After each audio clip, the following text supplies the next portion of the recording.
என் அன்புக்குரிய மக்களை வணக்கம். இன்று வீட்டில் வெள்ளிக்கிழமை எல்லாருமே சாமி கும்பிட்டுருப்பீங்க.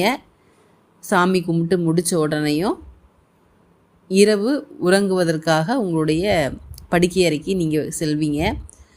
அங்கே போயிட்டு நேற்று வியாழக்கிழமையோ இல்லை புதன்கிழமையோ உங்களுடைய படுக்கைகளை சுத்தம் செய்திருப்பீங்க. அப்படி இல்லைன்னா சில பேர் அதுலேயே படுப்பீங்க. நம்ம வெள்ளிக்கிழமை இரவு சாமியெல்லாம் கும்பிட்டதுக்கப்புறம் நம்ம உறங்க செல்வதற்கு முன்னால் உங்கள் படுக்கை அறையை சுத்தம் பண்ணணும்.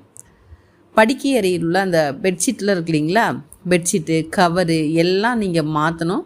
தலகாணியை நீங்கள் 6 மாதத்திற்கு ஒரு முறை புதுசாக வாங்கி வைக்கணும். வாரம் வெள்ளிக்கிழமை புது தலகாணிக்கு உரை போட்டு தூங்கணும். அப்போ தான் உங்களுடைய லக்ஷ்மி கடாட்சமானது